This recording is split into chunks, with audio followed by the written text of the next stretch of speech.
Thank you very much. Okay, these are my conflicts of interest, and I'm involved in biomarker research on an academic basis on a particular biomarker, and I will show you some data. And I was also involved in sponsored research on the NephroCheck. So these are my relevant conflicts of interests.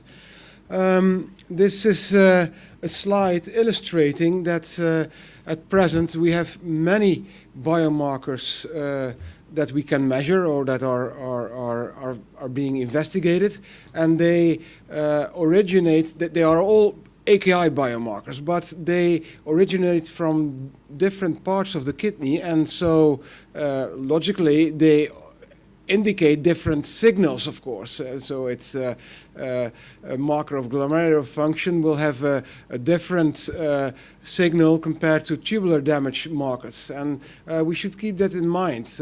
Not every marker gives you the same information, and if we go a bit further on that aspect, we now realize that initially the biomarkers were developed for early identification of AKI, but now we moved on, and we are still interested in early identification, but also in prediction, for instance, of need for renal replacement therapy or prediction of recovery. The topic was illustrated just in the previous talk, that recovery is a very important thing. So biomarkers come from different places in the kidney and give different information regarding prognosis of acute kidney injury. And having that said, we think that these biomarkers can help us to give more granularity to the diagnosis of acute kidney injury and to the severity staging of acute kidney injury. And this is a slide that's kind of a modification of the KDIGO definition you just saw, and it integrates the classical staging of acute kidney injury based on urine output or creatinine data, together with biomarkers that are positive, and even more. The positivity can be very pronounced or less pronounced. And if I may add so, maybe there should be different biomarkers answers also on the right-hand side of this slide. So different biomarkers can give different answers, as I already said. And this slide has already been shown in the previous talk, and it integrates that we now can identify patients who have already damage to the kidneys, but not yet functional decline of kidney function. So they are characterized by damage biomarkers without functional decline, and you can have patients with functional decline without damage. So we call them pre-renal acute kidney injury previously, and when there's a combination of both, these are probably the patients with damage and functional decline, the previous acute tubular injury or acute tubular necrosis patients. We also realized that the previous kidney function before developing acute kidney injury can make an impact on the reading of the biomarker. And if you have a healthy kidney, as indicated in this slide with the larger kidney, this kidney has functional renal reserve. And in this patient, an incidence or inciting acute kidney injury is probably not picked up by functional biomarkers on the horizontal axis because of this functional renal reserve, but can be picked up by damage biomarkers, while in patients with less functional renal reserve, with chronic kidney disease on beforehand, the functional decline may be present already when there's already before the damage biomarkers give you a signal. So it becomes a bit complicated, and we get more and more insight in how we should read these damage biomarkers. Do we use them in practice? I was in previous conferences giving talks like this, and when I asked to the audience if they were using these biomarkers, well, you can see virtually nobody used these biomarkers. Maybe you can show your hands if you're using biomarkers in clinical practice outside of the research setting. So I don't see a show of hands, so I can change my slides for the next presentation, and it's still 2017. They are not used. And why is that? Let's have a look at the data. NGAL is the biomarker that's available. You can buy NGAL, and it's been around for over 10 years now, and we have accumulated lots of data on NGAL. And this is kind of summarized in this table. When you measure NGAL in cardiac surgery, you find that the AUC is pretty okay, 0.77, but it's not as in the initial papers where the AUC was 0.9. So increasing data coming out show that NGAL in some settings is okay as a biomarker for early prediction of AKI, and in other setting is not okay. So that's interesting to see. There's a difference in adults and in pediatric populations, for instance. And we now realize that maybe the reading of NGAL is also important. When there's a little bit of NGAL increase, it's a different signal compared to a large NGAL increase. And this group proposed an NGAL and cardiac surgery associated damage score based on NGAL readings, as you can see here. So it's the naivety we had in the early years that we thought, well, NGAL positive is early prediction is gone a little bit, and we should look at it in specific populations. This is also illustrated in this meta-analysis on septic AKI. As you can see in urine and NGAL, the AUC, well, it's not difficult to see for you, but it's 0.9. It's very high.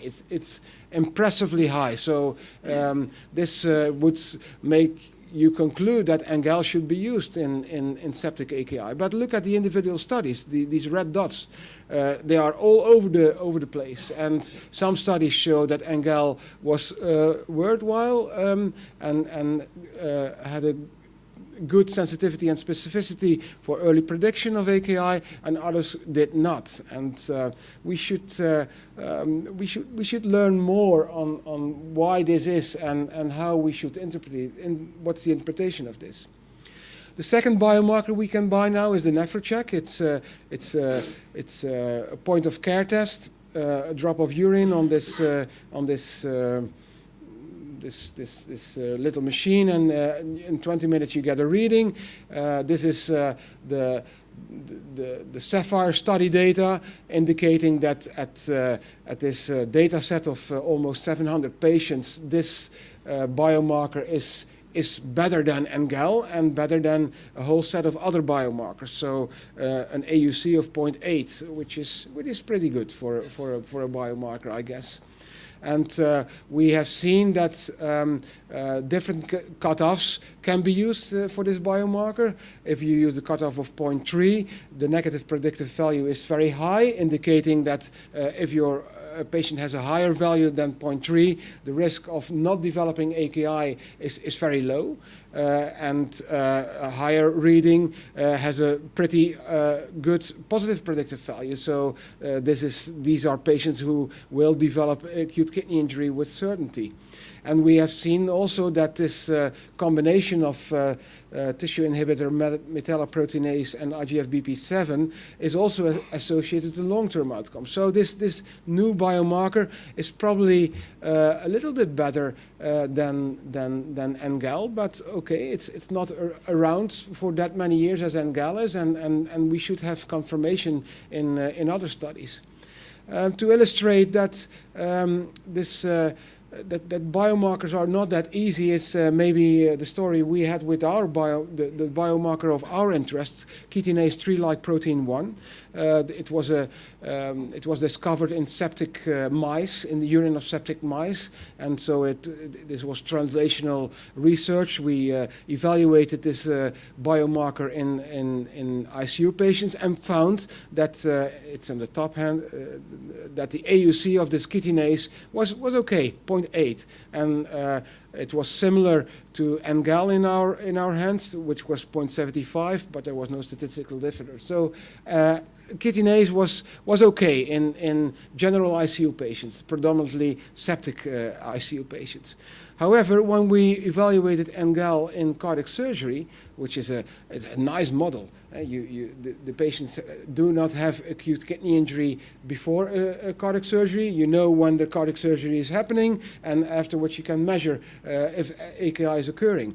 And it was a bit sobering. So this chitinase biomarker did not perform that well. An AUC below 0.7, so that's a moderate biomarker. That's not good. NGAL similarly, NGAL did not perform well. So actually, we found that there was a lot of acute kidney injury in this cardiac surgery data set. 40% of patients had acute kidney injury. However, there was no damage measured by these biomarkers, and actually the good old serum creatinine was very performant, was very good in detecting acute kidney injury. Do an extra measurement of creatinine. Do not do it every 12 hours, but do it every 2 hours, and you have an excellent reading of patients who will develop acute kidney injury.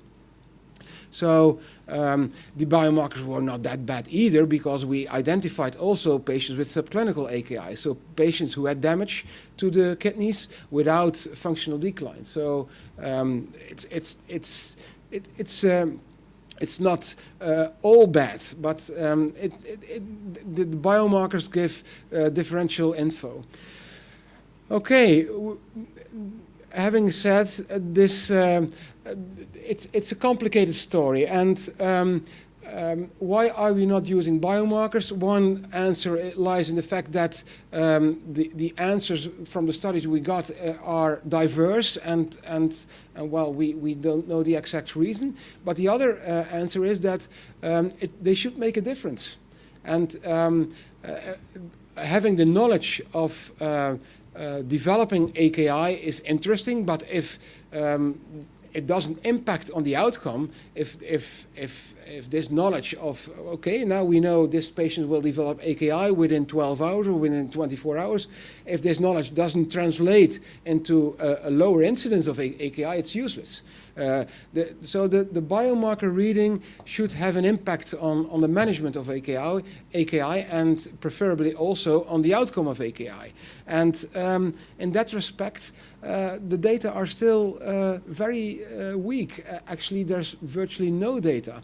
Very recently, this German group of Dr. Meers and Saarbock showed that when they did a stepwise approach in management of cardiac surgery patients, based on a biomarker reading, on a nephrocheck reading, they could diminish the incidence of acute kidney injury. So here, this is the first study that showed that having the knowledge of a biomarker and applicating a bundle of measures, the question you asked, so they did simple things. They optimized hemodynamics, removed potential nephrotoxic drugs, etc., but only in the subgroup of patients with the biomarker reading. Well, this improved the incidence of acute kidney injury. But it's a small study, it's a single center study, and this definitely needs confirmation in larger areas. So I hope I illustrated that we gained a lot of knowledge in the past 10 years after the first discovery of NGAL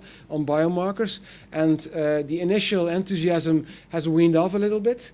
We now know that it's complicated, and we also know that the information we get from the biomarker reading should be integrated in the management of AKI.